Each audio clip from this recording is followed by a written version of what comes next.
Mambo vipi watazamaji na wambea wenzetu wa Mwenye TV Kenya, na iwapo hujaweza kusubscribe tafadhali subscribe, ndiposa nikiposti uwe mtu wa kwanza kabisa kuweza kupata taarifa zetu. Je, ungekuwa wewe mtazamaji ungefanya nini? Nelly dumped her boyfriend in 2020 after he became jobless and broke. She started dating Amos. They have been dating since then until this year when they decided to wed. Their wedding was scheduled for today in Bomet. Nelly's ex-boyfriend found out that she is walking down the aisle. He called her and told her how life has been good. They met in Bomet last month. The man was driving atop of the ranch car. He looked happy. He was walking confidently. His bedroom's clothes now top-notch and his English polished. After the meeting, he gave a perfect tight hug, assured look, and 20,000 to do whatever she wants. Nelly got confused because her ex was doing well while Amos, who was to marry her today, is struggling financially. He couldn't even afford to finance his own wedding. She wrote to the pastor that she is not ready for the wedding because she still loves her ex. And you have to remember that dowry was cleared, MC paid, Reverend paid 20,000, foodstuffs paid, tents paid, vehicles hired paid, PA systems paid, suits paid, cameraman cleared. Less than 24 hours to the aisle, Cheptab Ibondek went back to his ex, to the ex.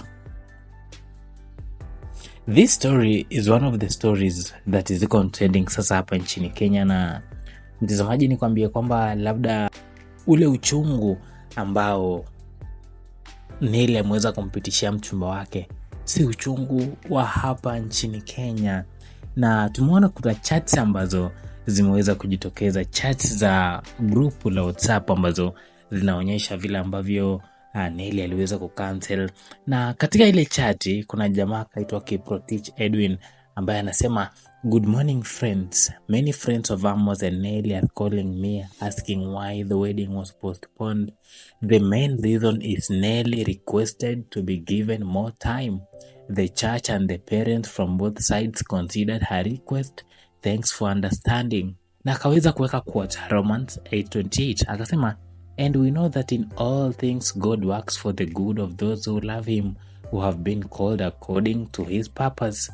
Then somebody asks, "Tell us why postponed." Tuone kaa tunaweza saidia. Si msichana ni wetu ndio tujue kaa yeye ndio the cause. Naona mnasema Amos. Somebody says, "Better understanding is that better break off a relationship than a marriage.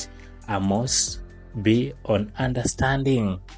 Ni kati ya story mtazamaji ambazo zimekuwa trending, na tumeona kwamba huyu Nelly ambaye alikuwa aweze kuoleka kwake Amos ameweza kusema kwamba yeye hataki kuoleka tena kwa sababu ex wake ameweza kurejea na ameweza kumpa vile vitamu, na amesema kwamba mtazamaji hataweza kufanya harusi. Je, ungekuwa wewe mtazamaji ungefanya nini? A scheduled church wedding in Kapsoyo, Bomet County faced an abrupt cancellation at the 11th hour after the bride-to-be requested more time to consider her decision.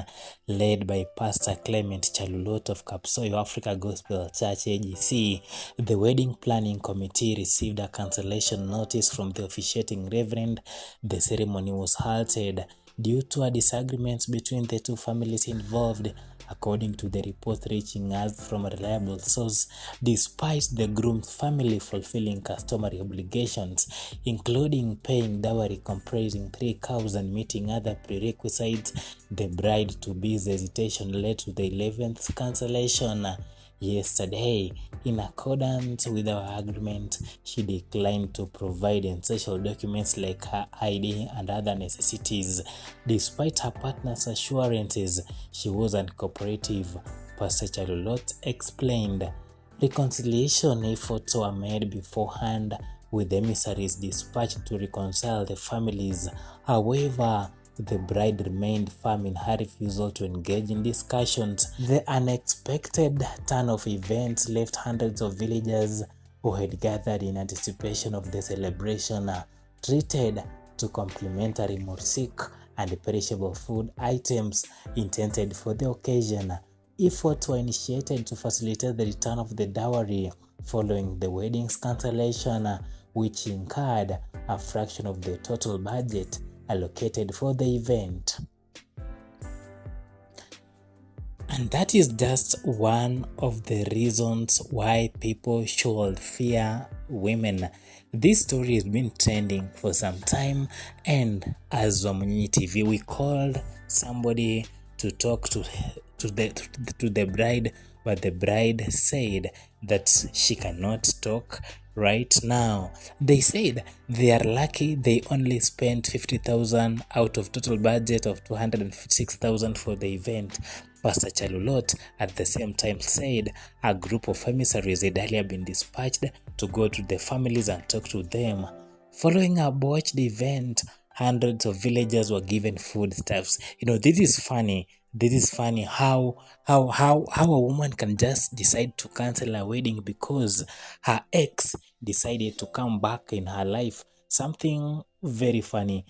Like this woman decides to cancel a wedding because her ex came back. Wedding committee couldn't even fall into it. It was shock at first sight, but how they handled the situation is more shocking. Everything was set and nothing will stop the wedding, not even the bride. Watu lazima wakule mchele. A new bride was brought and the wedding is going on right now as it was planned earlier. Lesson kuwa na backup. After this lady decides that we cannot continue with this wedding, another lady comes up and she gets married to this man. The bride to be wrote a message to the pastor, asked him to turn down the wedding. She isn't into it anymore. Reason behind this is her ex who came to her life, and this man had a backup. He just decided that the wedding must go on, and the man brought another woman and the wedding continued. What do you think about this issue? Kindly keep subscribing.